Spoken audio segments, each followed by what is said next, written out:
यदि यादवों में या कुर्मी में या कोयरी में शैक्षणिक आर्थिक रूप से बहुत हाई हो चुका है, नीतीश जी, लालू जी, अरबों खरबों रुपया है, तो अब लालू जी के फैमिली में भी आरक्षण की जरूरत है। अब ज्यादा कोयरी कुर्मी, ज्यादा कोयरी कुर्मी, ज्यादा कोयरी, ये क्या? अब 90 में लाओ उसको। राजपूत हो, ब्राह्मण हो, भूमिहार हो, लाला हो, जादव हो, कुर्मी हो, कोयरी हो, तो आज तो भूमिहार, राजपूत और कोयरियों से ज्यादा संपन्न और शैक्षणिक कुर्मी है। आप कुर्मी समाज में जाओ तो आपको पता चलेगा कि राजनीतिक, आर्थिक, सामाजिक, शैक्षणिक डेवलप किया है, गर्व होता है। पूरे देश में 30% है, एक दलित आदिवासी सीएम नहीं है। लालू यादव ने यादवों को सबसे नीचे रखा, आप इसको समझ लो। उसका आर्थिक कुछ विकास हुआ, शैक्षणिक नीचे पर है। नमस्कार, मैं हूं अक्षय आनंद, आप एचएस बिहार देख रहे हैं। मेरे साथ पप्पू यादव हैं। बिहार की राजनीति में जाति की भूमिका कितनी अहम है, इस बात को नकारा नहीं जा सकता। फिर भी चुनाव से पहले पप्पू यादव कह रहे हैं कि यादव, कुशवाहा और कुर्मी को आरक्षण छोड़ देना चाहिए। इतना हिम्मत आप लाते कहाँ से? भैया गजब बात आप करते हैं। मैंने छोड़ देना चाहिए नहीं कहा है। अच्छा, मैंने ये नहीं कहा कि यादव, कुर्मी, कुशवाहा को आरक्षण छोड़ देना चाहिए। अच्छा, मैंने कहा 1882 में जब ज्योतिबा फुले ने कंपलसरी एजुकेशन और जीवन में एजुकेशन के महत्व की कल्पना की थी, फिर 1901 में जब ये बातें आई कि सोसाइटी का जो आर्थिक सामाजिक आधार है वो कितना इम्पोर्टेंट है, उसमें आप जाइएगा तो दलित का आर्थिक सामाजिक आधार सबसे कमज़ोर है। अत्यंत पिछड़ा में निषाद है, लोहार है, कहार है, कुम्हार है, जोल्हा है, तुम्हार है, तोली है। ये जो समाज के जो अंतिम व्यक्ति गोदान पर है, जिसके पास रोजमर्रे के रूटीन के लिए जीने के लिए कुछ नहीं, उसकी आर्थिक सामाजिक स्थिति बहुत नीचे है, राजनीतिक रूप से बहुत नीचे है। बेसिकली जब उस वक्त भी गोवलकर ने विरोध किया था, आज भी मोहन भागवत विरोध करते हैं। आरएसएस नहीं चाहता है कि खास तौर पर हिंदुस्तान में 30% दलित आदिवासी की संख्या सबसे ज़्यादा है, और उसके बाद ओबीसी में भी अत्यंत पिछड़ों की जनसंख्या हिंदुस्तान में सबसे ज़्यादा, फिर माइनॉरिटीज़ है।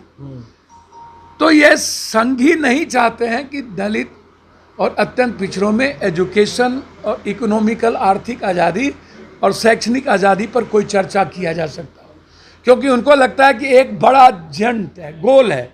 यदि मैं दलित अत्यंत पिछड़ा में एजुकेशन और इकोनॉमिकल और पॉलिटिकल फ्रीडम आ गया, तो जो हम अंधविश्वास, आडंबर, जो भेग राजनीति हिंदू मुसलमान को करके हम कंप्लीट रूप से, और क्योंकि यादवों में या कुर्मी में या राजपूत, ब्राह्मण, भूमिहार, लाला पढ़े लिखे, अपने को एजुकेशन ज़्यादा, आर्थिक रूप से ज़्यादा हो गया, तो उनको लगता है कि कौन ऐसा जंक है जिसको हम मिस मैनेज करें, किसको हम पॉल्यूट करें। अच्छा, तो उसमें ये संख्या है। अब आप बात करते हैं 100 में 90 हमारा, राज हमारा, तो राज हमारा, तो आप शैक्षणिक आज़ादी की बात हमारे ज्योतिबा ने किया, आप उसको भूल गए। आप जब सत्ता में आते हैं, नीतीश, लालू यादव 30 साल रहे, तो आपको एजुकेशन और इकोनॉमिकल किसने कहा कि आप नहीं बढ़िए? आप जब बीपी सिंह की सरकार आई, आपकी पूर्व सरकार आई, बीपी सिंह की सरकार में आप तो बीपी सिंह को भी भूल गए। मतलब कि यादव, कुर्मी और कुशवाहा में भी आरक्षण का आधार आर्थिक होना चाहिए। नहीं, मैं बहुत क्लियर हूँ। जो गरीब है उनको मिले, जो एकदम आरक्षण का मतलब है एक सोसाइटी जिसका एक्सप्लॉयटेशन हुआ है।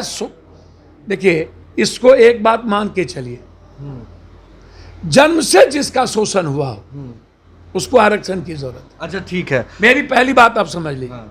और एक वर्ग है जिसका जन्म से बहुत बड़ा शोषण आज भी हो रहा है। हाँ, अच्छा, कुछ नेता बने 74-75 में जो दलित समाज से निकल कर आए, ईबीसी से निकल कर आए, बैकवर्ड से निकल कर आए। आज खुद आप उनको देखिएगा तो किसी राजा महाराजा से कम नहीं लगेंगे, मगर उनके राजा महाराजा हो जाने के बाद भी उनके समाज के अन्य दलित लोग जो हैं वो आज भी उतने ही पिछड़े हैं। ये सर्वे रिपोर्ट में भी कहा गया है। एक बात आप समझ लीजिए कि आप 10 नाम दलित के लीडरशिप का खोज के दिखा दीजिए, हम राजनीति छोड़ देंगे। थोड़ा मेहनत किया जाएगा तो 10 नाम तो अभी खोज लेंगे। नहीं खोजिए। रामविलास पासवान, हाँ जीतन राम मांझी, हाँ। उदय नारायण चौधरी। नहीं वो नहीं, नाम ऊपर हाँ। लीजिए, हाँ ऊपर नाम लीजिए। अच्छा जगजीवन राम रामविलास पासवान ठीक है। नाम लीजिए।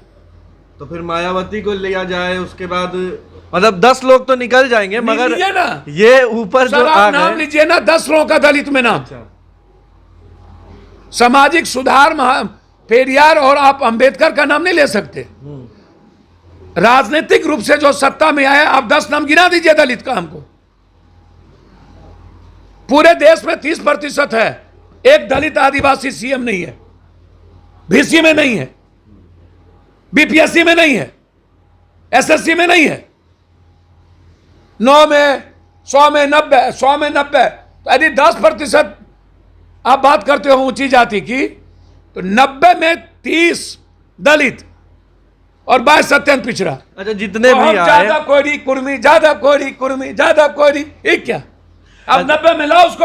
अच्छा जितने भी आए उन्होंने अपने परिवार का तो विकास पूरा किया, अपने समाज के लोगों का ध्यान नहीं परिवार का दिया, विकास मानते नहीं हैं कि किया। नहीं?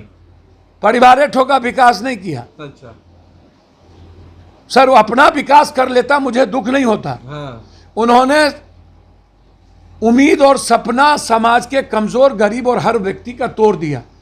तुम दूसरों को कैसे लूट सकते हो? तुम डेवलप करो ना, मुझे कोई आपत्ति नहीं है, तुम 10 माला बना लो, लेकिन किसी भी जात वर्ग के जीवन के साथ तुम खिलवाड़ करते हो जब तुम किसी पदों पर आते हो।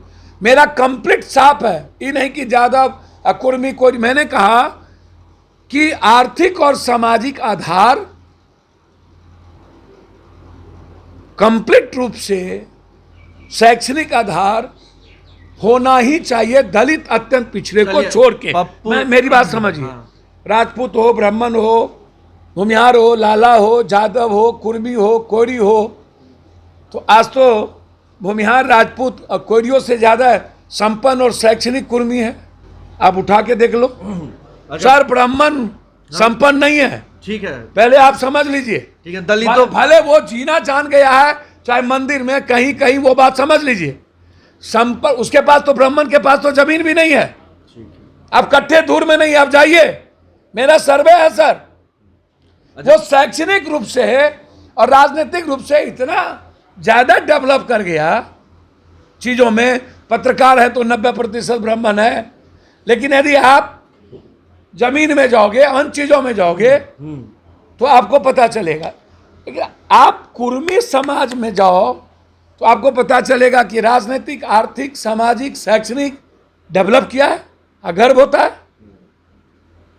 चलिए लालू यादव ने यादवों को सबसे नीचे रखा, आप इसको समझ लो। उसका आर्थिक कुछ विकास हुआ, शैक्षणिक नीचे पर है। हाँ ठेकेदार बन गया, दलाल बन गया, कुछ चीज बन गई, हम लूट लिए, बालू माफिया हो गए, कुछ माफिया हो गए, लेकिन शैक्षणिक और कॉमन यादव जो है वो कंप्लीट नीचे है। उसके बाद कुशवाहा की भी वही स्थिति है। ठीक है। दलितों के जो हालात हैं वो पिछले 150 साल में नहीं बदले। पप्पू यादव के पास क्या विजन है? अगर वो लोगों से मिलते हैं, गाँवों में जाते हैं, उनके साथ रहते हैं, तो पप्पू यादव का क्या विजन है क्लियर विजन कि उनका जिंदगी कैसे बदल देंगे आप? सर चाइल्ड लेबर को खत्म कर देंगे आते ही, विधि ने 72 घंटे के अंदर। इससे दलित समाज जो है वो 18 सुधार सालों की ओर अग्रसर हो जाएगा। हाँ, चाइल्ड लेबर है कौन? ब्राह्मण, राजपूत, लाला, जादव, उसकी संख्या कम है यादवों की। चाइल्ड लेबर सबसे ज्यादा हिंदुस्तान में दलित और अत्यंत पिछड़ा है। आप कंपलसरी करो, आदिवासी कंपलसरी करो, उसका 16-18 सालों तक एजुकेशन कंपलसरी उसका कर दो। सर आप उसको वे दोगे ना जीने का? सर 72 घंटे में किसी दुकान पर, किसी घर में चाइल्ड लेबर हुआ तो उस केस को मैं सबसे ज्यादा हार्ड करूंगा। अब जाइए ना प्रोसेस के तहत। इच्छा शक्ति नहीं है इनको तो जात पात, हिंदू मुसलमान, बैकवर्ड फॉरवर्ड, आरक्षण, जब चुनाव आता है तो इन लोगों को आरक्षण याद आ जाता है। न्यायपालिका में आप लड़िए ना, यूपीएससी से सुप्रीम कोर्ट में भी बहाली हो, लड़िए। मैं तो कह रहा हूं सुप्रीम कोर्ट में भी यूपीएससी की बहाली होगी तो 90 दलित बैठेगा। आप लिख लो सादे कागज पर। सर फेयर हो ना। अब कॉपी जांच करने वाला वही, सिलेबस सेट करने वाला वही, साला कोचिंग तय करने वाला 4 करोड़ का वही।